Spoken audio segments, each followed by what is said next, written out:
자, 2025년 5월 3일 토요일입니다. 오늘 날씨는 비가 좀 내렸었고요. 지금은 오후 6시가 좀 넘었네요.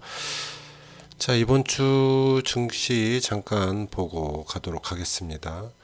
트럼프의 관세 부과 원이냐, 오프냐, 이러한 카툰이 들어와 있군요.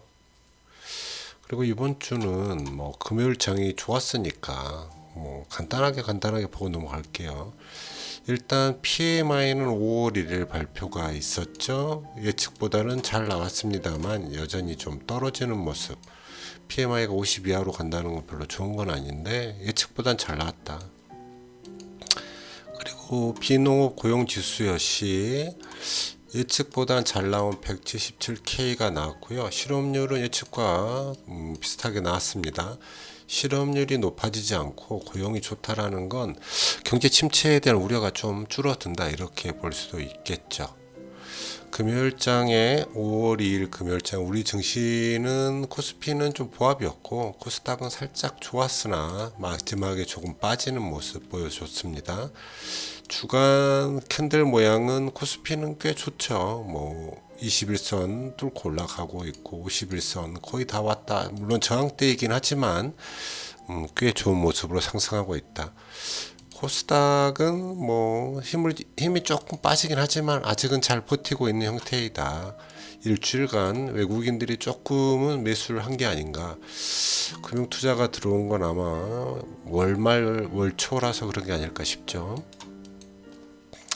자, 이제 삼성전자를 좀 보면 삼성전자는 이번 주에는 꽤 좋지는 않았습니다. 뭐 일주일 동안 좀 하락했다고 볼 수 있고 5월 1일 날, 5월 2일 날이죠. 5월 1일 날 굉장히 큰 매도 물량이 외국인 쪽에서 나왔습니다. 그래서 외국인 보유율이 49.69로 굉장히 낮아진 최저치 수준으로 떨어졌죠. 실적 발표 후에 이렇게 되는 건지 아니면 뭐 월말 월초라서 이러는 건지 뭐 리밸런싱 있었던 건지는 알 수 없지만 개인적으로는 어떻게 보면 기회가 될 수도 있다 이렇게 볼 수 있죠. 물론 우리는 이제 이 박스 안에서 짝수 음봉에 매수를 하는 전략을 계속 취하고 있죠. 5월 2일 같은 경우에는 짝수 음봉이라서 매수를 했었어야 됐었을 것 같고요. 횡보하는 순간이 멈추면 결국엔 크게 상승하겠지만 이러한 것들이 어떻게 될 건지는 좀 봐야 될 것 같다. 대량 물량이 나온 건 이유가 있겠죠. 환율도 지금 조금 이따 보겠지만 1400원 밑으로 떨어졌기 때문에 기회가 될 수 있다 이렇게 보고 있습니다. 물론 이제 저 아래선까지 빠질 수는 있겠지만 좋은 기회를 노려봅시다. 삼성전자는 아무튼 계속해서 정식 매수 추천드리고요. 배당이 좀 나왔고요. 365원이고 기준일은 3월 31일, 지급일은 5월 20일입니다. 자, PBR은 넘어갈 거고요. 아시아 증시는 니케이가 1%, 상해는 조금 빠졌고 항생도 1.74%까지 상승했습니다.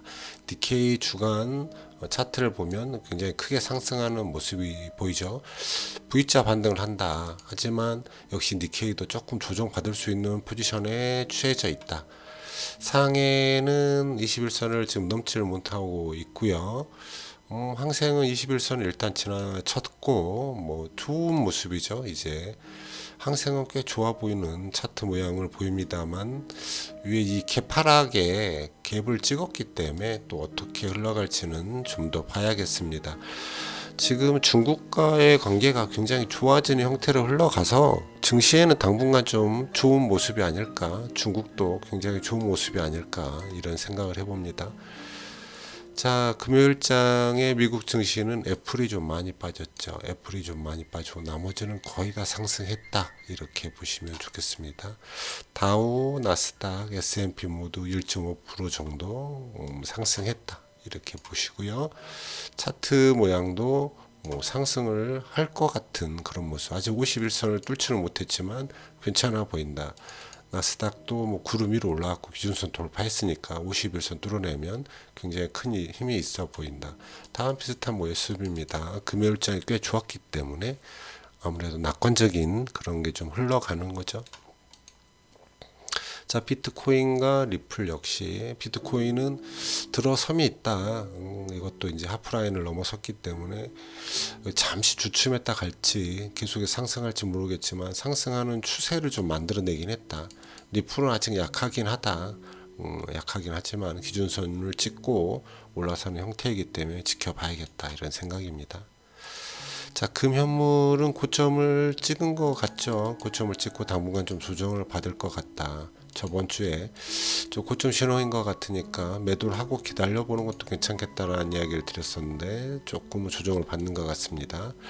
환율이 1,400원 밑으로 쭉 빠졌다. 1,400원 아래로 빠진 게 꽤 오랜만인 것 같습니다. 이때가 언제일까요? 어찌됐든 조금 더 하락해 주면 좋겠는데 여러 가지 사정상 이렇게 급격하게 하락이 일어나지는 않을 수도 있는데 좋습니다. 이게 지금 왜 빠졌는지는 솔직히 전 잘 모릅니다만 이번 주 다음 주에도 조금 더 하락해 준다면 좋겠다. 인덱스는 보합이고요. 형보하고 있습니다. WTI 역시 굉장히 크게 하락을 했어요. 60선 정도 이것보다 더 밑으로 떨어지는 건 그닥 좋은 것 같지는 않은데 이렇게 계속 하락하는 추세가 썩 좋을 것 같지는 않은데 아무튼 유가는 좀 많이 하락을 했습니다. 일단 국채는 살짝 버티는 모습. 아까 봤던 고용이 잘 나오고 이랬기 때문에 경기 침체 없고 그로 인해서 금리 인하 더 젖을 수 있다 이런 생각을 하시는 것 같죠. 그래서 국채금리는 소폭 상승했습니다. 그리고 탐욕 공포지수는 공탐지수는 이제 거의 이제 뉴트럴 쪽으로 많이 다가온 모습입니다. 35에서 43까지 많이 회복한 모습. 빅스 역시 굉장히 크게 하락을 하면서 안정화되어 가고 있죠.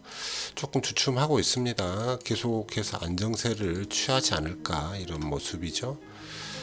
그리고 경기 선행인 구리를 보면 구리 선물이 좀 빠졌고요. 광산 ETF는 조금 버텼습니다. 금요일장에 뭐 S볼 빅스의 여기죠. 팔란티어 좋았고요. 뭐 TQQ 괜찮았네요. 이런 정도 템퍼스 뭐 리거티 컴팅 이런 종목들이 좋았다. 우리는 뭐 하이닉스, 삼바, 현대엘렉트릭 뭐 이런 종목들이 좀 좋았네. KB금융 이런 종목들. 그래서 저의 투자 성과를 좀 보면 전략 자산은 소폭 상승한 게 보입니다. 저번 주에 비해서는 소폭 상승했습니다. 4월 27일 아무튼 가네요. 그리고 해외 계좌가 꽤 늘었네요. 뭐 국내 계좌는 소폭 줄었습니다. 그다음 기타 계좌도 소폭 늘어난 모습인 것 같습니다. 자, 차트를 좀 보면 수익률 차트인데 뭐 골드가 역시 뭐 괜찮죠. 그리고 소형주가 좀 많이 올라왔고 비트코인도 뭐 살짝 뭐 괜찮아지려는 모습. 이런 정도 보겠습니다. 이런 정도 하고 영상은 마무리하도록 하겠습니다.